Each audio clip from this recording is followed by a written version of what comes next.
ఒక బీసీ బిడ్డగా, ఒక బీసీ కుటుంబం నుంచి వచ్చినటువంటి నాకు బీసీల యొక్క సమస్యలు తెలుసు. మా కుటుంబం ఒక బీసీ నాయకుడిగా ఉన్నటువంటి వనమా వెంకటేశ్వరరావు గారు 40 సంవత్సరాల రాజకీయ జీవితాన్ని ప్రారంభించి 40 సంవత్సరాల క్రితం రాజకీయాలు ప్రారంభించి అన్ని వర్గాల ప్రజల శ్రేయస్సు కోసం అంకిత భావంతో కృషి చేసి ఈ కొత్తగూడెం నియోజకవర్గాన్ని కాకుండా అన్ని వర్గాల ప్రజలు, అన్ని ప్రాంతాల్లో ఉన్నటువంటి ప్రజలందరినీ కూడా సహసహకారాలు అందించి కొత్తగూడెం ప్రజల ఆకాంక్ష మేరకు 5 సార్లు ఎమ్మెల్యే, మంత్రిగా పనిచేసినటువంటి కుటుంబం బీసీ కుటుంబం.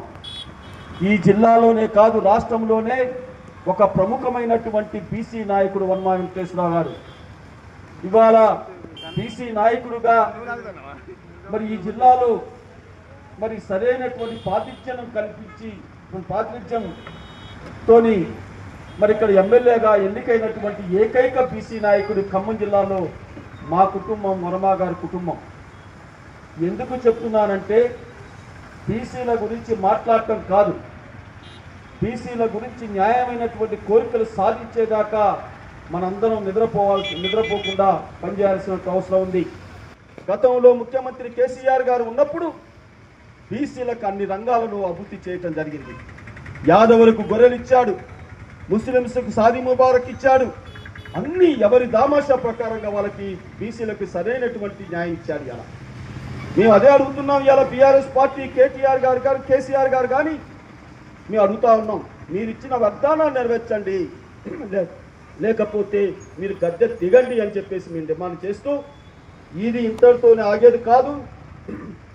ముందుంది ముసల పండుగ, బీసీల శక్తి ఏంటో చూపెడతాం. బీసీలకు అన్యాయం చేస్తే గల్లా బట్టి కిందకి లాగి మేము అంతూ చూస్తామని చెప్పి మనం చేస్తా ఉన్నాం. బీసీల ఐక్యత గురించి, బీసీలకు రావాల్సిన వాటాల గురించి బహుజన సంఘాల ఐక్యవేదిక చేయడం చాలా సంతోషకరం. ఎస్సీ, ఎస్టీ, బీసీ మైనారిటీలు అందరూ కలిస్తేనే బహుజనులు. అలాంటి బహుజన వేదికలో బీసీల వాటా గురించి మీరందరూ ముందుకు రావడం చాలా సంతోషకరమైన విషయం తెలియజేస్తూ, ముఖ్యంగా పార్టీలకు అతీతంగా బీసీలు ఎప్పుడైతే ఐక్యమవుతారో అప్పుడే మన పోరాటాన్ని మనం ముందుకు తీసుకుపోగలుగుతాం. ఎవరు ఏమి చేశారనేది మనం అందరం విషయ పరిశీలన చేయాలి, స్పష్టత ఉండాలి. ఇలా కాంగ్రెస్ పార్టీ 2023లో అధికారంలోకి వచ్చిన తర్వాత ఏం చేసిందనేది కూడా పెద్దలందరూ కూడా, not only BC, SC, ST, BC మైనార్టీలందరూ కూడా ఒకసారి మనం గుండె మీద చేసుకుని ఆలోచించాల్సిన అవసరం ఉంది. ఇది పార్టీ వేదికలు కాదు, బీసీల కొరకే ఇప్పుడు జరుగుతున్న దేశవ్యాప్తంగా. ఆనాడు కాంగ్రెస్ పార్టీ అధినేత రాహుల్ గాంధీ గారు కన్యాకుమారి నుంచి కాశ్మీర్ వరకు భారత జోడో యాత్ర చేస్తూ ఈ భారతదేశంలో 56% ఉన్న బీసీలు ఎందుకు వెనకబడిపోతున్నారు, వారికి రావాల్సిన వాటా ఎందుకు రావట్లేదని ఒక మనోవేదన చెంది 2023లో తెలంగాణ రాష్ట్రంలో ఎలక్షన్లలో భాగంగా కామారెడ్డి వచ్చినప్పుడు 42% ప్రకటించింది వాస్తవం. మనందరికీ ఇక్కడున్న వేదిక మీద ఉన్న పెద్దలందరికీ తెలుసు. మైనార్టీలను మత ప్రాతిపదికన చేర్చడం వల్ల మేము సంపూర్ణ మద్దతు ఇవ్వలేకపోతున్నాము అంటున్నారు.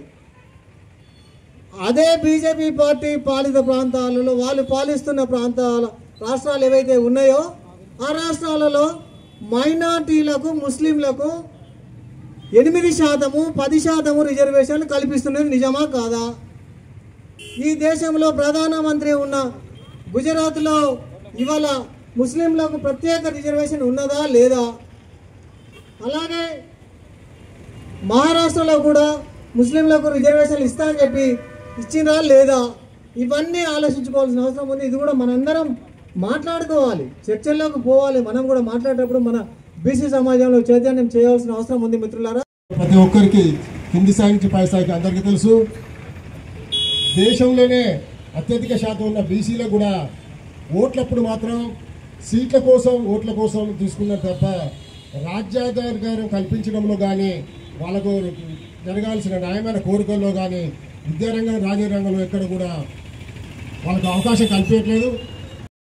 ఆమోదం తెలిపిన తర్వాత రాష్ట్రపతికి ఆమోదం కోసం పంపడం జరిగింది. అయితే కాంగ్రెస్ ప్రభుత్వం మరొక తెరపైకి ఇంకో కొత్త నాటకం తీసుకొచ్చింది.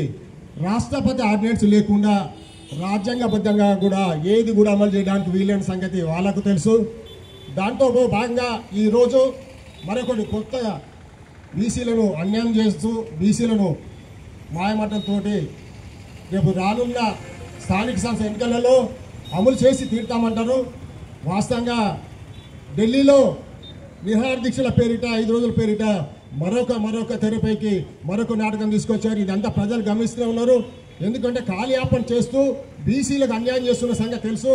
రేపు రానున్న రోజులలో చట్టబద్ధత కావాలంటే రాజ్యాంగంలోని 9వ షెడ్యూల్లో అమలు చేస్తే తప్ప 42% చేయడానికి అమలు లేదు. కాబట్టి బీసీ ఎస్సీ ఎస్టీ వాళ్ళు కూడా ఏదైతే అన్యాయం జరుగుతుందో దీనికి అందరూ మద్దతు ఉండి దీనికి చట్టబద్ధత తీసుకొచ్చినప్పుడే ఉంటుంది. రోజుకో ప్రకటన పూటకో ప్రకటన చేస్తే బీసీలకు కాలం కాదా, ఇక రానున్న దశాబ్ద కాలం రాదు. ఇప్పుడు సమయం ఆసన్నమైంది కాబట్టి తప్పకుండా ప్రతి ఒక్క బీసీ బిడ్డగా మనం హక్కులు కాపాడుకునే దిశగా ఏ ఉద్యమానికైనా తెలంగాణ ఉద్యమం అయితే ఏ విధంగా జరిగిందో మళ్ళీ ఉద్యమంగా బీసీలు కూడా ఉద్యమాన్ని బాగా తీవ్రత తీసుకొచ్చి దేశవ్యాప్తంగా చేస్తేనే తప్ప చట్టబద్ధత రాదు. రాజ్యాంగం కల్పించిన హక్కులను ఏ అయితే చట్టబద్ధత ద్వారానే వస్తుంది, కానీ ప్రకటనల ద్వారా ఇవాళ ఇంకో జీవో చెప్పేసి రేపు ఇంకో మాట చెప్పేసి ఎప్పుడు కూడా అసెంబ్లీ ప్రవేశపెట్టిన ఏదైతే తీర్మానాలు ఉంటాయో రాష్ట్రపతి ఆర్డినెన్స్ ఆమోదం పొందండి ఏది కూడా అమలు కాదన్న విషయాన్ని గమనించగలని కోరుతున్నా. మనము ఈరోజు ఒక బీసీ బిడ్డగా ఇందాక పెద్ద గారు ఒక మాట చెప్పారు, మనకు చీము నెక్తురు ఉంటే ఒక బీసీ బిడ్డగా మనం అందరం వచ్చి మద్దతు పలకాల్సిన అవసరమైన ఎంతైనా ఉంది. మనల్ని పిలిచారా పిలవరా తర్వాత విషయం. ఒక బీసీ బిడ్డగా మనం మద్దతు తెలపాలి. వారు అన్నట్టు వీరు పోరాటం చేస్తున్నది మన భావితరాల కోసం.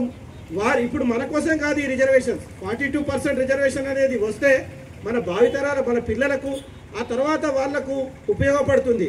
రాబోయే రోజులలో బీసీ ఉద్యమం చాలా ఉద్ధృతంగా జరగాలి. ఇంకో విషయం, ఈరోజు రాజకీయ పార్టీలు ఏదైతే 2 పార్టీలు జాతీయ పార్టీలు అని చెప్పుకుంటున్న 2 పార్టీలు బీసీలతోటి ఒక ఆట ఆడుకుంటున్నాయి.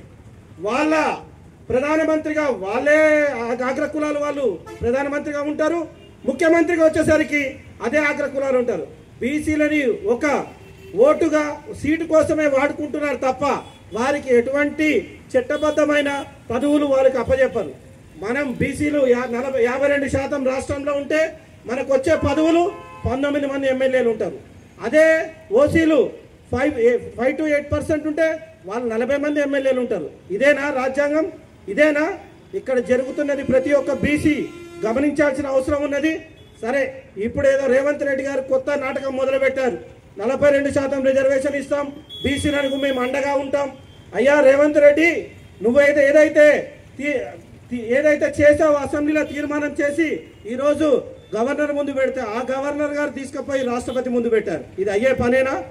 బీసీలను మబ్బు పెట్టి బీసీలను మోసం చేస్తున్నాయి. రెండు ప్రభుత్వాలు మనల్ని మోసం చేస్తున్నాయి. ఈ విషయాన్ని మనం గమనించాలి. రాబోయే రోజుల్లో ప్రతి ఒక్క బీసీ మనం నడుము కట్టుకొని దీనికోసం మన పోరాటం చేయాల్సిన అవసరం ఎంతైనా ఉంది.